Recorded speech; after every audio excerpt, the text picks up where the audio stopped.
নমস্কার, আপনারা দেখছেন এসকে লাইভ। আপনার সময় আপনার খবর। এসকে লাইভের সকল দর্শকদের জানাই শুভ দীপাবলি। আজকের হেডলাইন্স। মুখ্যমন্ত্রীর বাড়িতে কালীপুজো। চোপড়ার গোষ্ঠীদ্বন্দ্বে মৃত কংগ্রেস কর্মীর পরিবারের সাথে ভেট শঙ্কর মালাকারের। বিজনবাড়ি গ্রামীণ স্বাস্থ্য কেন্দ্রে বেহাল দশা। এখন খবর বিস্তারে। বিভিন্ন ক্লাবগুলিতে শ্যামা পুজোয় মাতোয়ারা বাঙালি, ঠিক তেমনই বাদ যায়নি থানাগুলিও। রীতিনীতি মেনে নিষ্ঠা ভরে পুজো করা হচ্ছে থানাগুলিতেও।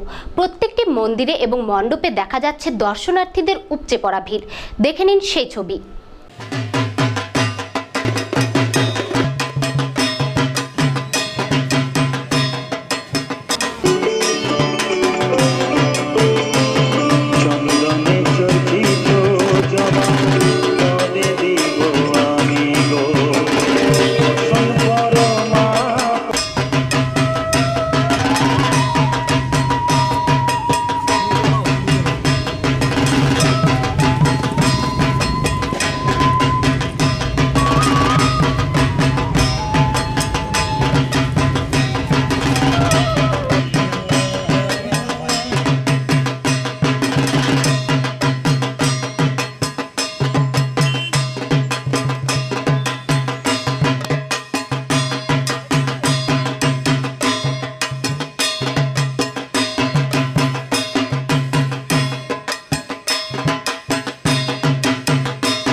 রাজ্যের মানুষদের মঙ্গল কামনায় মুখ্যমন্ত্রী মমতা ব্যানার্জি অমাবস্যার পুণ্যতিথিতে প্রত্যেক বছরের ন্যায় এবছরেও নিজের বাড়িতে কালীপুজো করেন। প্রত্যেক বছরের মতো এবছরও উপোস থেকে নিয়ম মেনে পুজো সারেন মুখ্যমন্ত্রী। তার বৌদি কস্তুরী ব্যানার্জি পুজোতে তাকে সাহায্য করেন। মুখ্যমন্ত্রীর আবাসস্থলে এদিন বিকেলবেলা বৃদ্ধ মহিলাদের নিয়ে একটি সাংস্কৃতিক অনুষ্ঠানেরও আয়োজন করা হয়। মাঘপালা বাজার ব্যবসায়ী সমিতি 41তম সার্বজনীন কালী পুজো উপলক্ষে 41 ফুটের কালী প্রতিমার উদ্বোধন করলেন উত্তরবঙ্গ উন্নয়ন মন্ত্রী রবীন্দ্রনাথ ঘোষ। এই পুজো 10 দিন ব্যাপী চলবে বলে জানা যায়। উপস্থিত ছিলেন জেলা পরিষদের সদস্য আব্দুল জলিল আহমেদ। প্রতিমা উদ্ঘাটনের পর দর্শনার্থীদের ভিড় দেখা যায়।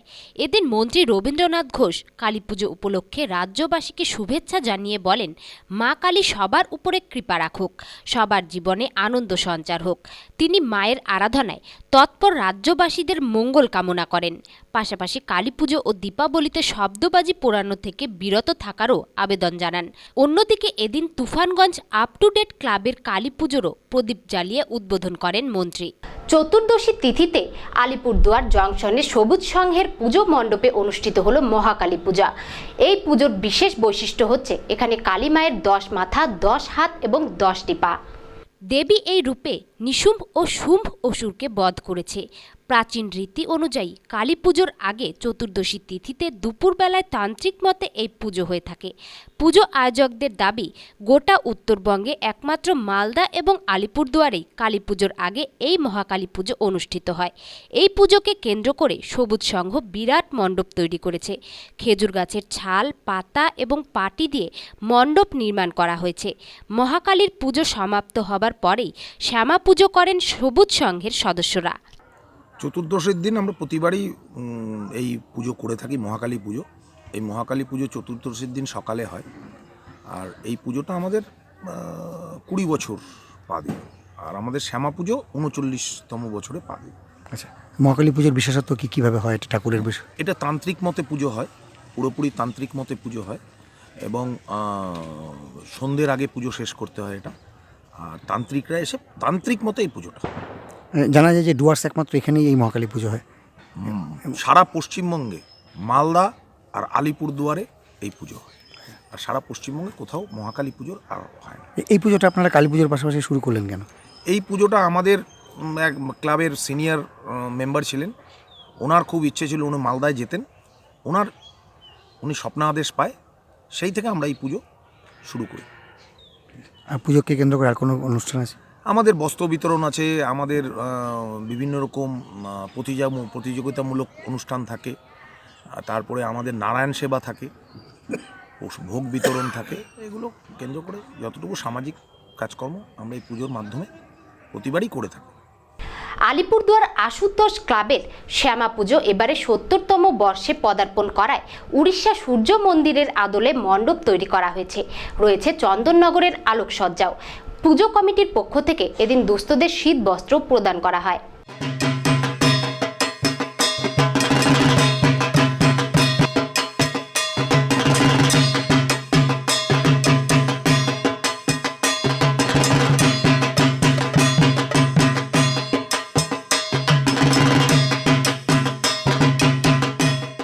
জেলা পরিষদের উন্নয়নের গতি বাড়াতে জলপাইগুড়ি জেলা পরিষদের কর্মাধ্যক্ষ গঠিত হয় সোমবার।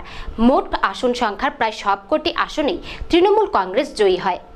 জলপাইগুড়ি জেলা পরিষদের কর্মাধ্যক্ষ ঘোষণা করা হয় সোমবার। মোট 9 জন সদস্য এই কর্মাধ্যক্ষের মধ্যে রয়েছে বলে জানালেন জলপাইগুড়ি জেলা তৃণমূল কংগ্রেসের সভাপতি সৌরভ চক্রবর্তী। এদিন উকিলপাড়া দলীয় কার্যালয়ে একটি সাংবাদিক বৈঠকের মধ্যে দিয়ে তাদের নাম ঘোষণা করেন সৌরভবাবু। উপস্থিত ছিলেন জেলা পরিষদের সভাধিপতি উত্তরা বর্মন, সাংসদ বিজয়চন্দ্র বর্মন, সভাধিপতি দুলাল দেবনাথ সহ অন্যান্য নেতাকর্মীরা। মমতা বন্দ্যোপাধ্যায় ও রাজ্যের পর্যবেক্ষক অরূপ বিশ্বাসের নির্দেশে এই কর্মাধ্যক্ষের নাম ঘোষণা করা হয় বলে জানান সৌরভ চক্রবর্তী। তিনি বলেন, জলপাইগুড়ি জেলা পরিষদের 9 জন কর্মাধ্যক্ষ নিযুক্ত করা হয়। তারা হলেন মনোজ তামাং, বানারহাট সাংগঠনিক ব্লক; গোবিন্দ রায়, ময়নাগুড়ি এসসি; গীতা রাজবংশী, এসসি সদর ব্লক; সেলিনা ছেত্রী, মাল ব্লক; দেবাশিস প্রামাণিক, ডাবগ্রাম ফুলবাড়ি; গণেশ এক্কা, নাগরাকাটা; সীমা সরকার, মেটেলি; নূরজাহান বেগম, সদর ব্লক; ধ্বজেন্দ্রনাথ রায়, ধূপগুড়ি। জেলা পরিষদের দলনেত্রী হিসেবে নূরজাহান বেগমকে নির্বাচন করা হয়। নূরজাহান বেগম কর্মাধ্যক্ষ হওয়ায় রাজ্য কমিটির সিদ্ধান্ত অনুযায়ী দলনেতা হিসেবে বিধান রায় আর অধ্যক্ষ হিসেবে আশ্রিতা লাকড়া মুন্ডা নিযুক্ত হন। মোট 11 জনের নাম রাজ্য কমিটি থেকে এসেছে। জেলা পরিষদে কোনো বিরোধী দল না থাকায় সেই পদটি ফাঁকা রয়েছে। চোপড়া তৃণমূল কংগ্রেস সংঘর্ষে গুলিবিদ্ধ হয়ে মৃত দলীয় কর্মী মোহাম্মদ সমীরুলের পরিবারের সাথে দেখা করলেন মাটিগাড়া নকশালবাড়ির কংগ্রেস বিধায়ক শঙ্কর মালাকার। মঙ্গলবার চোপড়া ব্লকের নন্দঘোষ গ্রামে মৃত দলীয় কর্মীর বাড়িতে কংগ্রেস বিধায়কের উপস্থিতিতে স্থানীয় কংগ্রেস নেতৃত্বের পাশাপাশি দলীয় কর্মী সমর্থকদের ভিড় উপচে পড়ে। কংগ্রেস বিধায়ক শঙ্কর মালাকার মৃত দলীয় কর্মীর পরিবারের সদস্যদের পাশে থাকার আশ্বস্ত করেন। এই খুনের ঘটনায় দোষীদের গ্রেফতারের দাবিতে সরব হন। এদিন শঙ্কর মালাকার লক্ষ্মীপুর গ্রাম পঞ্চায়েতের সামনে একটি জনসভা করেন। সেই জনসভায় শাসক দলের পাশাপাশি মুখ্যমন্ত্রী মমতা বন্দ্যোপাধ্যায়কে তীব্র আক্রমণ করে বলেন, শাসক দল তৃণমূল পঞ্চায়েত নির্বাচনের আগে থেকেই চোপড়া এলাকায় খুনোখুনি সন্ত্রাসের বাতাবরণ কায়েম করেছে। কংগ্রেস কর্মী খুনের ঘটনায় দোষীদের পুলিশ বিধায়কের বাড়িতে আশ্রয় দিয়েছে আর নিরাপরাধ মানুষগুলোকে জেলে পুরেছে। চলতি মাসের 4 নভেম্বর চোপড়া থানায় কংগ্রেস কর্মী খুনের ঘটনায় দোষীদের গ্রেফতারের দাবিতে বিক্ষোভ কর্মসূচি পালন করা হবে। এই বিক্ষোভ কর্মসূচিতে কংগ্রেসের রাজ্য নেতৃত্বরাও উপস্থিত থাকবেন। এছাড়াও মৃতের পরিবারের তরফে এদিন দোষীদের কঠোর শাস্তির দাবি জানানো হয়। একটার পর একটা খুন হচ্ছে কংগ্রেস কর্মীরা। গত পঞ্চায়েত নির্বাচনের পর শুধু চোপড়াতেই 2 জন সংখ্যালঘু মানুষ খুন হলো, যারা আজ পর্যন্ত বিচার পেল না। পঞ্চায়েত নির্বাচনের পর পশ্চিমবাংলার একটা আজকে উল্লেখযোগ্য ব্লক চোপড়া শুধু সন্ত্রাসের জন্য, এবং এই সন্ত্রাস যারা করছে তারা আমাদেরই দুধ ভাত খেয়ে মোটা হয়ে আজকে আমাদের দলের লোককে খুন করছে। পশ্চিমবাংলার মুখ্যমন্ত্রী আসামে 5 জন বাঙালি খুন হওয়ার জন্য তার চোখের জল পড়ছে, আর তার বাংলায় প্রতিদিন সংখ্যালঘুরা খুন হচ্ছে, তার বিচার নাই। আজকে যে জনসমুদ্র আপনারা দেখতে পাচ্ছেন, তার মূলত কারণ তৃণমূলের সন্ত্রাসের বিরুদ্ধে এখানে দলমত নির্বিশেষে সমস্ত স্তরের মানুষ আজকে একত্রিত হয়েছে এই সন্ত্রাসের বিরুদ্ধে প্রতিবাদ জানাতে। আমরা গোটা বিষয়টি রাহুল গান্ধীকে জানিয়েছি, প্রদেশ কংগ্রেস সভাপতিকে জানিয়েছি, এবং বিধানসভাতে আগামী 17 তারিখে বিধানসভাতে চোপড়ার এই সন্ত্রাসের বিষয় আমরা তুলব এবং বিধানসভা আমরা উত্তাল করব। এটা কি হচ্ছে? 8 তারিখে আমরা থানা ঘেরাও করব। প্রদেশ কংগ্রেসের নেতা প্রদীপ ভট্টাচার্য এবং বিরোধী দলনেতা আব্দুল মান্নান থাকবে, আমরাও থাকব। যে যারা খুন করলো তারা হামিদুলের বাড়িতে আশ্রয় নিচ্ছে, আর পুলিশ হামিদুলকে পাহারা দিচ্ছে, আর সাধারণ মানুষকে গ্রেপ্তার করে তারা একটা প্রলেপ দেওয়ার চেষ্টা করছে। এই জিনিস চলতে পারে না। যে কায়দায় তৃণমূল পশ্চিমবাংলাকে শাসন করতে চাইছে, আগামী দিনে তৃণমূলের বিরুদ্ধে এই চোপড়া থেকেই দলমত নির্বিশেষে তৃণমূল হাটাও বাংলা বাঁচাও স্লোগান ইতিমধ্যে শুরু হয়ে গেছে এবং এর পরিণাম যা করবে তৃণমূল কিন্তু আগামী দিনে সেটাই পাবে। তার জন্য তৃণমূল যেন প্রস্তুত থাকে। দাড়িভিট স্কুলের অভিভাবকেরা সোমবার স্কুলের মাঠে মিটিং করেন। মিটিংয়ে উপস্থিত ছিলেন মৃত রাজেশ সরকার ও তাপস বর্মনের পরিবার এবং আহতদের পরিবারের সদস্যরা। নিহতদের পরিবারের পাশে থাকার আশ্বাস দেন গ্রামবাসীরা। বুধবার ওই এলাকার বাসিন্দারা মোমবাতি মিছিল করবেন বলে জানান। দীর্ঘক্ষণের আলোচনার পরেও স্কুল খোলার জন্য এদিনও কোনো সমাধান সূত্র বের হয়নি বলে জানা যায়। দুটো ছেলে মারা গেছে, দোষীরা যেন শাস্তি পায়, এটা হলো প্রথম দাবি। দ্বিতীয় দাবি হচ্ছে যে নিরীহ মানুষদের ধরে নিয়ে গেছে, তাদেরকে বেলের ব্যবস্থা করানো, তাদের ছাড়ানোর ব্যবস্থা করানো। আরেকটা হলো যে কালকে দুই পরিবার বলবে স্কুলটা খুলবে কি খুলবে না, একটা মোমবাতি মিছিল হবে ব্যাপক মানুষকে নিয়ে। শেষমেশ ওরা বলবে, শেষের দিকে বলবো ওরা যে স্কুলটা খুলবে কি খুলবে না। কিন্তু পরিবারের বক্তব্য হচ্ছে গ্রামবাসীর উপরে আমরা ছেড়ে দিলাম, ওনারা যা করেন। হ্যাঁ, ওরা বলছে গ্রামবাসীর উপরে ছেড়ে দিলাম। আমরাও দেখেন গ্রামবাসীরা তো আমরা তো অত বড় দায়িত্ব নিতে পারবো না যে আপনাদেরকে সাজা দিতে পারবো, যে দোষীদের শাস্তি দিতে পারবো, এটা তো আমরা নিতে পারবো না, এই দায়িত্বটা নিতে পারবো না। তো হ্যাঁ, তাদের সমস্ত রকম হাইকোর্টে গেছে, সুপ্রিম কোর্টে গেছে, সিবিআই তদন্ত আমরা সমস্ত রকম সাহায্য তাদের করবো, টাকা পয়সা দিয়ে করবো, আমরা করবো, সবাই মিলে করবো, এটা আমরা করতে পারি। এখন ওরা কালকে কি বলছে তারপরে দেখছি কি হয়, নতুন করে সব মিলে কি মনে হচ্ছে 10 তারিখ স্কুল খোলা যাবে? না, কালকে না গেলে বলা যাবে না, এখনো নিশ্চিত না, আমরা এখনো নিশ্চিত নই। কালকের দিনটা না গেলে পরে বলা যাবে। কালকে হবে, কালকে সন্ধ্যাবেলা। মূর্তিতে প্রধানমন্ত্রী গ্রামীণ সড়ক যোজনার রাস্তার ওপরে বিপজ্জনকভাবে রয়েছে গর্ত। রাস্তার ওপরে ওই গর্ত থেকে যে কোনো সময় বড় কোনো দুর্ঘটনার আশঙ্কা থাকায় দ্রুতই তা মেরামতের দাবি জানিয়েছেন বিভিন্ন মহল। মূর্তি নদীর পাশ দিয়ে চলা মঙ্গলবাড়ি যাবার PMGSY এর রাস্তার ওপরে পর্যটন দপ্তরের মূর্তি ট্যুরিস্ট কমপ্লেক্স সংলগ্ন এলাকায় একটি কালভার্টের ওপরে রাস্তার মধ্যে ওই গর্ত তৈরি হয়েছে। রাস্তার পাশে বেশ কয়েকটি বেসরকারি রিসোর্টও রয়েছে। রোজ ওই রাস্তা দিয়ে বহু পর্যটক সহ গাড়ি চলাচল করে। দিনের বেলায় রাস্তার ওপরে ওই গর্ত দেখা গেলেও সমস্যা হয় রাত্রে। এছাড়াও রাত্রিবেলা এলাকাটি অন্ধকারাচ্ছন্ন থাকায় যে কোনো সময় ওই এলাকায় বড় কোনো দুর্ঘটনা ঘটতে পারে বলে আশঙ্কা। দ্রুত ওই গর্ত সংস্কারের দাবি জানিয়েছেন পর্যটন ব্যবসায়ী সহ স্থানীয় জনগণ।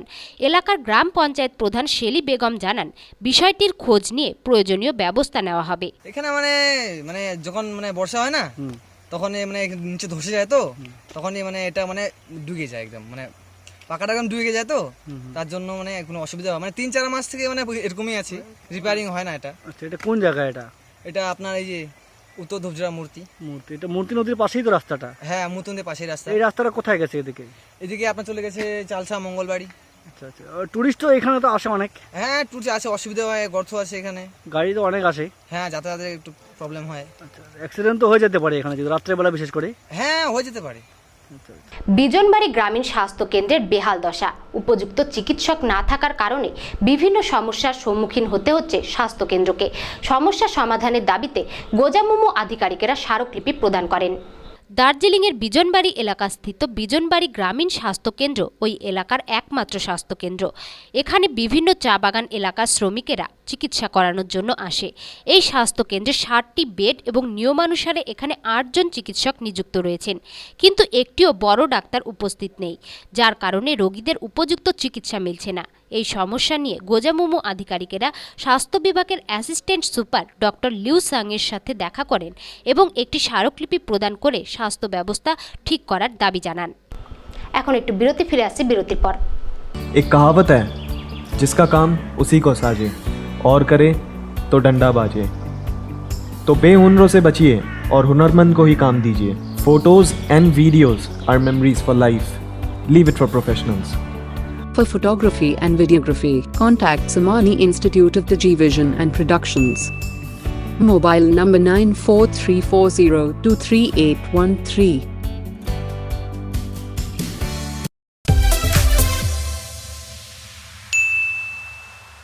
Interested to learn photography but don't have time on weekdays? Good news! We have started weekly classes on Sundays. Admission going on. Enroll now. Contact 7384634846 7797945262 98320789006. Address: Somani Institute of the Division and Productions, Ashrampara, Ramkrishna Road, beside Angela High School, Siliguri. ফিরে এলাম বিরতির পর। পর্যটকদের জন্য দার্জিলিং পৃথিবী বিখ্যাত। পুজোর মৌসুমে দেশ বিদেশ থেকে বিভিন্ন পর্যটকেরা এসে দার্জিলিংয়ের সুন্দর মনোরম দৃশ্যের উপভোগ করছেন।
আমরা এসেছি হাওড়া সাঁতরাগাছির কাছ থেকে।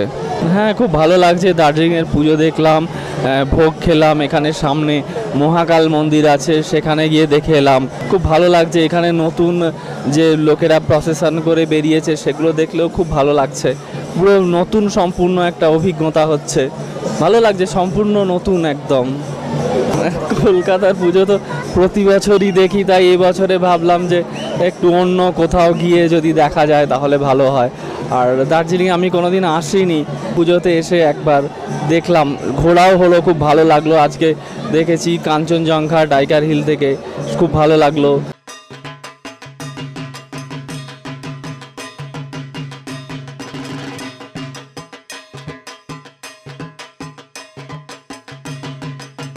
এতদিন তো কলকাতায় পুজো দেখেছি, কলকাতার পুজোর মজাটা একরকম, দার্জিলিংয়ে পুরো অন্যরকম।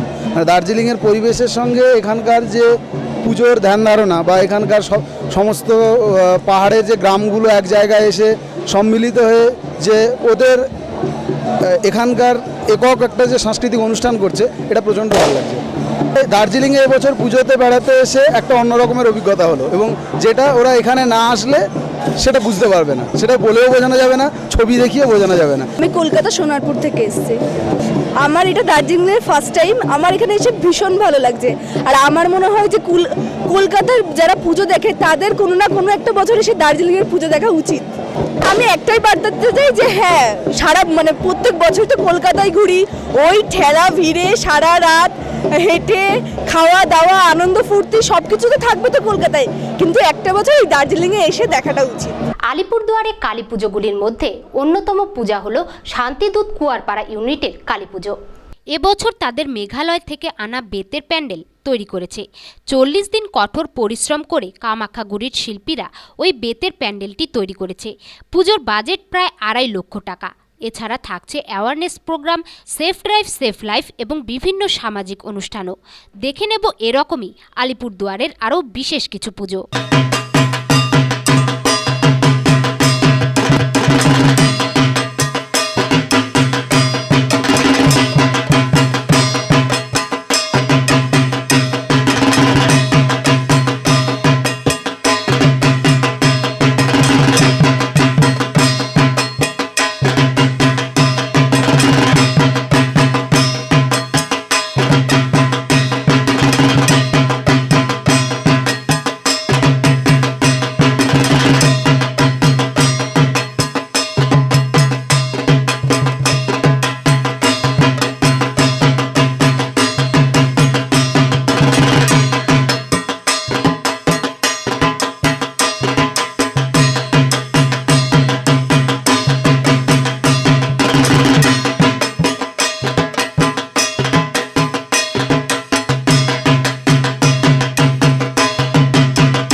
শব্দবাজি নিষিদ্ধ থাকলেও দীপাবলি উৎসব উপলক্ষে কোনো কমতি থাকেনি। ধুমধামের সহিত পালিত হচ্ছে দীপাবলি। গ্যাংটক শহরটিকে সাজিয়ে তোলা হয়েছে নববধূর আকারে। আলোকসজ্জাতেও তার জুড়ি মেলা ভার। আমাদের এসকে লাইভের ক্যামেরায় বন্দী সিকিমের রাজধানী গ্যাংটকের বিশেষ কিছু ঝলক দেখে নিন।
म सर्वप्रथम हाम्रो सबै सिक्किमका हाम्रो सबैजनालाई आज दिवालीको शुभ उपलक्ष्यमा म हार्दिक शुभकामना दिन चाहन्छु।